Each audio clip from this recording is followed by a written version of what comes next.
What does your mental health have to do with your retirement success? The truth is everything. Because when your mind and body aren't in a good place, your finances will suffer as well. Now, I think this video is especially timely with everything that's happening in the news, from the tragic events, the assassination of Charlie Kirk, to the ongoing attacks on our president, to everything going on with Russia and Ukraine, and everything else in this world that just seems so crazy. We live in a stress-filled, divisive world full of uncertainty. And I think this really affects people from a mental health standpoint. I wanted to go through 5 steps where I think can make an impact on your retirement health. Hi, I'm Scott Grosskreutz, president of SG Financial. I've sat across the table with hundreds of clients, preparing them for retirement and helping them assist them through retirement. And what I've noticed over and over again is this: financial health, physical health, and mental health are really inseparable. They're all linked together.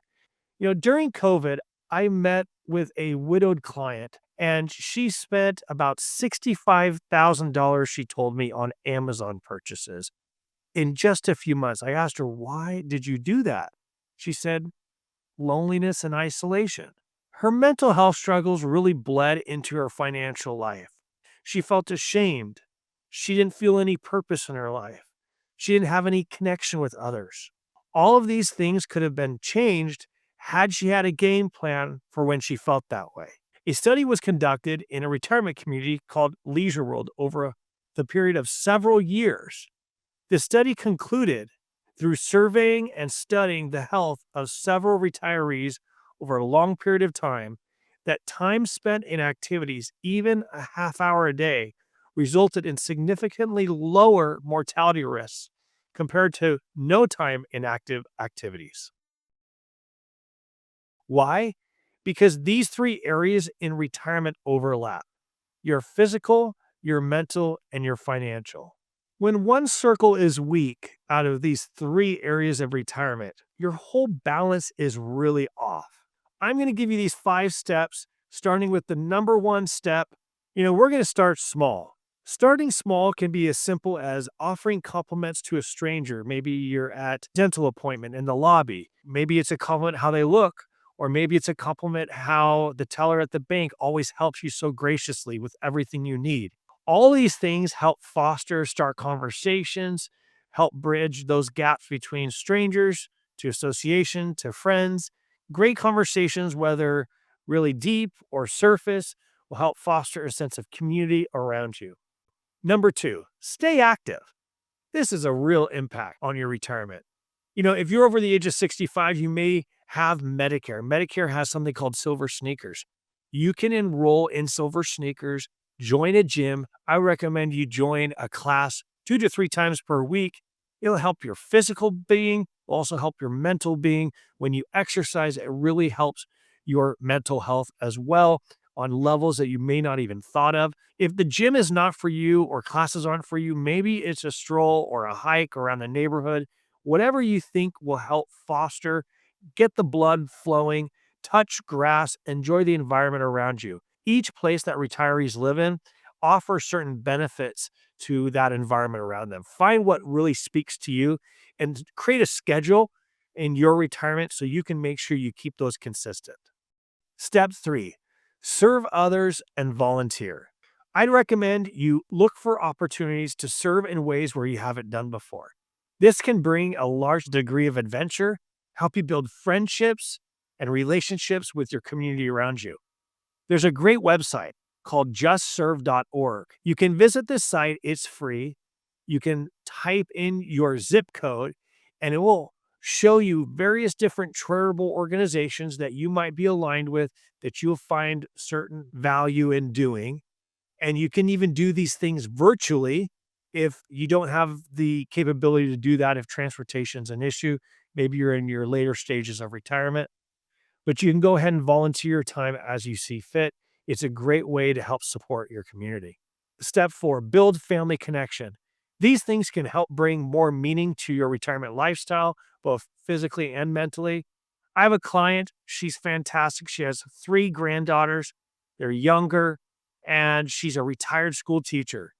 And right now, she's having a bit of adversity. Her husband's stage 4 Parkinson's. It's requiring her to help transfer him to and from the bed to the bathroom. She's having to make and cook meals. It's quite stressful day to day. As we met one day, she said, Scott, I need to focus on something other than just my depressing situation right now. It's so stressful and depressing helping my husband. She was helping with her grandkids pick them up from school and taking the dance lessons and those types of things. But she's like, I really need to do more. We had a conversation. In her financial life, she'd actually had built 529 plans for her grandkids. But she's like, I could really do more. Being a retired school teacher, she's like, wait, maybe I should not only take them home from school, but I can help them with their homework, their reading, their writing. She now does this. Her visits with her grandkids are built on more connection than just the regular routine things that she has to do with carting their grandkids around everywhere. It helps her remind herself what she's working towards in her estate and also help build lasting relationships with her grandkids. Step 5, spiritual renewal. Now, I realize there's some people that don't have a spiritual bug in their body. They're not really inclined to think of like the man's search for meaning, those types of questions that for some people, it really nags them and they want to find more meaning, more spiritual meaning in their lives. I'm going to give you a tip if you're not really a spiritually minded person, but focusing on those that maybe need to be re-enlightened and re-engaged. I would encourage you as you look for spiritual renewal, it's not enough generally for people in retirement to just focus on something more private with like scripture study and prayer. While those things are fantastic, I think the best well-rounded approach is to also have a congregation, a church, a group of members that you can support each other, taking part in ordinances and work with others. All of these things foster new perspective and support and help really foster fortification in your mental health. Now, if you're not spiritually inclined, try focusing on something as simple as reading. I have one client that not only reads, but loves interaction with others. So she's a part of a book club at a library.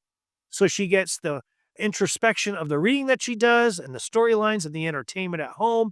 And then once a week, she goes to a library where she can get together with a group of people and discuss kind of the ins and outs of the book they're reading for the week. Whatever it is, I think books are fantastic and reading is a fantastic way to focus on things that are more positive in nature versus just focusing on this ailment or that ailment or this responsibility or that responsibility. When I was a kid, I had often get sick and my mother would have to work full time and my father would as well.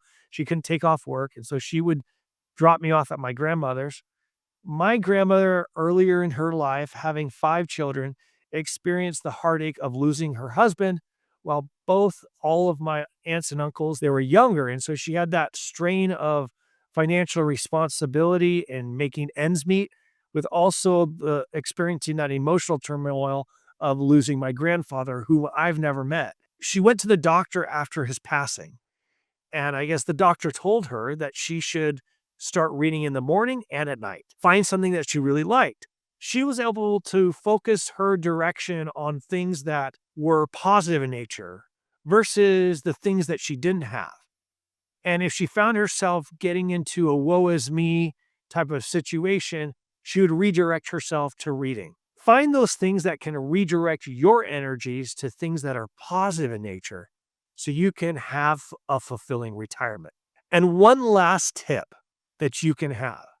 I think it's really important for you to keep a journal, not only for your physical, your mental, and your financial health, but keeping a journal that lasts beyond generations can help tell the story of your life. Reading these journals and keeping your journal entries consistent can remind you of things of where you might be spiraling down in a certain area in your mental wellness. It can help trigger some things that are healthy and coping mechanisms that you can do to feel good about yourself and the environment around you. Retirement isn't just about money. It's really about meaning. It's not about the strongest portfolio in the world that will give you fulfillment. If you don't build connection and purpose, you'll struggle to find meaning in your life. At SG Financial, we help clients align their money with their life purpose and their life values. If you'd like to explore that, visit sgretire.com.